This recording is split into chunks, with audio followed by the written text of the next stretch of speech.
Hello, this is Conviction Without Chaos, and this is another Safe Place discussion video.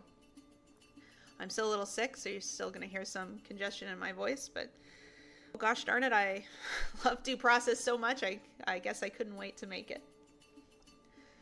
So we're just going to get right into it. I want you to imagine that you are walking down your neighborhood street, and suddenly two cops jump out, and they arrest you. And you don't know why. And they don't read you your rights. You get put into a prison cell, and you don't get offered a lawyer. You don't get offered a phone call.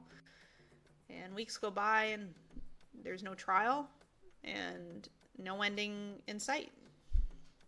As far as your family is concerned, you're just gone. And unfortunately, that's what the criminal justice system can look like without due process. This is what happens in some countries around the world.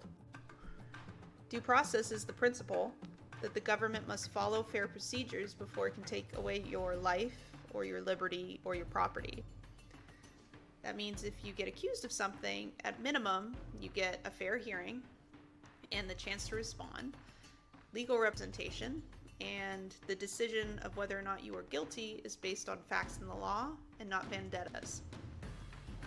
So that description in it of itself, I think, explains why due process is so important. If you believe in a fair and democratic society, you might not, but we're going to go a little bit deeper and explain 4 specific reasons why, if you do believe in a fair and democratic society, that you want due process as a part of that system. And the first reason is that it prevents mistakes. Without due process, people can be punished based on bad evidence, false accusations, or political pressure. This has happened around the world and many times in history. Due process slows things down, and that's actually a really good thing when your life or your freedom is on the line. And just take a second to think about all the wrongful convictions that were later overturned when new technologies came out and we came up with DNA evidence, right? Due process, it isn't perfect. Mistakes can happen. But without it, those errors would never have been discovered, or at least it wouldn't have mattered. Because something else due process does is it allows for appeals when new evidence comes to light, so that mistakes can be reversed. Number 2 is it makes justice fair, and it makes it fair for everyone. In a democracy, the law has to apply equally, not just to the rich, the powerful, or the well-connected, when it's all working perfectly, obviously, right? Due process forces the system to treat people based on what happened and not who they are. So imagine punishment that is like trial by social media.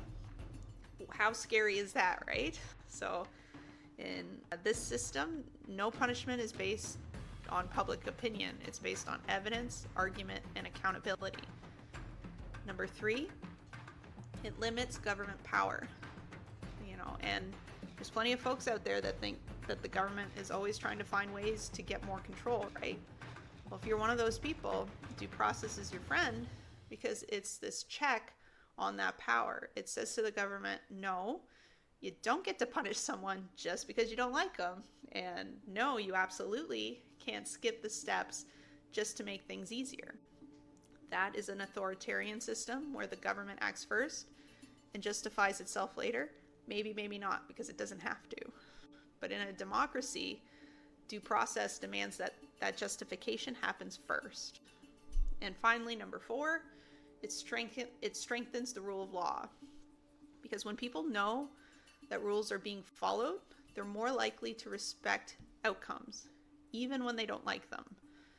Due process gives legitimacy to decisions, and it builds trust in the system. Without it, the law is just seen as a weapon, but with it, the law actually becomes a standard. But where, the real debate happens, where the nuance happens with due process, is when national security comes into play, right? So when a country feels threatened by terrorism or crime, there's always this pressure that citizens put on its government to act really fast, right? They want the government to skip the red tape, and we want them to get the bad guys. And at its core, security says we need to act now to protect, while due process is saying, well, no. Even in a crisis, we need to still follow the rules, slow down a bit. So what's my take? Well, I think if I was going to boil it down to a single sentence, it would just be, the hard truth is that if we completely sacrifice due process for safety, we actually risk losing both. And I want to caveat that by saying I am not somebody who thinks that we can't, enact or create, frameworks that a government can enact in a time of crisis that allows for some red tape removal, that lets the government act more efficiently, even though more mistakes might happen. But I don't think that any framework like that should completely eliminate due process. I just think at the end of the day, it's not worth what you're getting out of it. And I think history shows when we toss due process aside completely in the name of protection, the results can be unjust and sloppy and even dangerous. And it also has potential outcomes that we're about to talk about. So of course I made this video because of the Venezuelan deportations happening right now in the US. Surprise, surprise. But before we go there, I want to go back just a little further in history to post 9/11, because most of us remember that. And even if you don't, you probably heard about it, or you can talk to somebody who was there during that time, right? And we also have this advantage of hindsight of seeing, well, what happened? And, just to paint a picture, after 9/11, the U.S., it wasn't just scared, it was desperate to prevent another attack, and very rightfully so. The government launched a massive initiative and created frameworks like the Patriot Act to justify rounding up hundreds of people and, taking away various rights of citizen in terms of privacy in the name of protection. So at the end of the day, what we're going to look at is how it detained hundreds of people, mostly Muslim, Arab, and I think some South Asian men, and many on just minor immigration violations. I mean, at the end of the day, the goal was, let's find the terrorists. But the reality is that a lot of completely innocent people got caught in the middle. And of course there are, you can pinpoint to some really horrific examples of people that were detained for, at least a year and tortured and deported to Syria even. And these are people that were completely innocent. And you might think, well, collateral damage in a war is going to happen, is bound to happen, and it's worth the trade-off. But let's keep diving into it, right? In 2003, the American government's Department of Justice Inspector General, so the DOJ itself, released a detailed report reviewing how the U.S. handled the post 9/11 detentions, and it didn't paint a flattering picture. I've linked the report in the description, but here's some points about what it found. The FBI rounded up hundreds of men, according to the report, based on leads that were often super vague, like being a roommate under someone, being a roommate of someone under investigation, or just having a Muslim-sounding name. In many cases, they didn't even try to figure out who was actually a threat and who was just in the wrong place at the wrong time. It found that, especially in the New York area, the FBI treated everyone it encountered during a terrorism lead as a potential suspect with no real evidence. And then it found that instead of being released, many were slapped with this hold until cleared order, meaning that they stayed locked up indefinitely, even if they hadn't done anything wrong. So, in other words, the system cast this wide net. It didn't check who it caught, and it didn't really care. Now, while the detentions may have reflected this post-attack urgency. The DOJ's own watchdog here said that we didn't distinguish between real threats and people in the wrong place at the wrong time, and we can't say this approach made us safer. So it didn't necessarily get the trade-off here. And beyond that, what power was given to the government, what extended power was now given to the government that it could now apply potentially to other citizens, right? So let's, fast forward now, look at a different example for a second. Let's table that. In March 2025, the U.S. deported 238 Venezuelan migrants to El Salvador, alleging ties to this transnational gang. And the move was framed as a crackdown on organized crime, but even the President Trump's administration has admitted that at least one man was deported by mistake. I have pictures of, more than just this one gentleman, Mr. Garcia, because at the end of the day, chances are there's at least a handful of people that were deported by mistake. But for the point I'm trying to make, let's just focus on the one that the government itself said, yes, this person should not have been deported because they were protected under a court order blocking his removal. And let's do a little math. If one out of the 238 deportations was a known error, that's about 0.42%. So what happens when the government decides to extend its reach?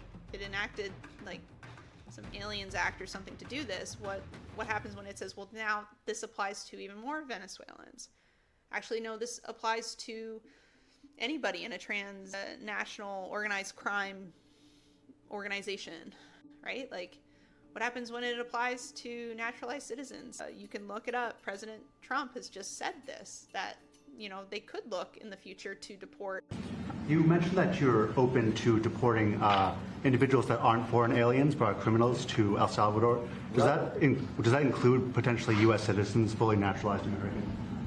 If they're criminals and if they hit people with baseball bats over their head that happen to be 90 years old, and if they rape 87-year-old women in Coney Island, Brooklyn, yeah, that includes them. What do you think? There's a special category of person?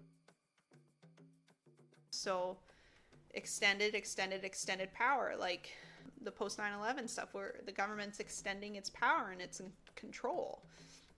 So if we look at this 0.42% error rate, if the deportations go up to, say, 10,000 deportations, at the very least, on a good day, on the best day, with that percentage rate, that's 42 people it could wrongly deport out of the 10,000.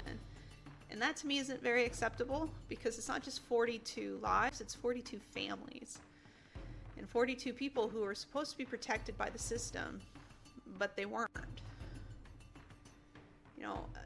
Due process, it isn't a loophole, it's a shield. When we ignore due process in the name of efficiency, quote unquote, we risk punishing the wrong people, fueling political backlash, undermining public trust, and then again, ironically, making ourselves less safe in the long run. Because if the system looks rigged or it looks cruel, people stop cooperating and they start resisting. So at the end of the day, you can have security and fairness, but you need due process in place as well. And that's because it ensures the law is actually targeted and it's not reckless. And it checks the government power even when it's scared or angry. And I think this is one of the most important points, and I read this somewhere and I wish I could give credit to it, but I don't remember where I read it. And it was just somebody who was saying that, look, in all these democratic societies, we've got charters and constitutions and whatnot. Those things weren't written for peaceful times. It was written for the moments, the exact moments when the law is hardest to follow. because it's at those times that we are the most at risk. So, at the end of the day, democracy isn't just about elections. It's about a system of rules that protect your rights, even when you are an unpopular person. Even when you're accused and even when it's inconvenient. Due process is what separates a government of laws from a government of force. And once we start cutting corners on due process, nobody is safe. And I really need to start ending these videos with a joke or something. I'm gonna figure that out. So sorry to leave on such a kind of grim note again, but this is a really important thing I think folks in any democracy should think about, especially when these kinds of things are happening in our current events. And, I hope everything I said made sense, and I hope why I feel the way I do makes sense to anybody listening. And, have a great day. Like, subscribe. Thanks for watching.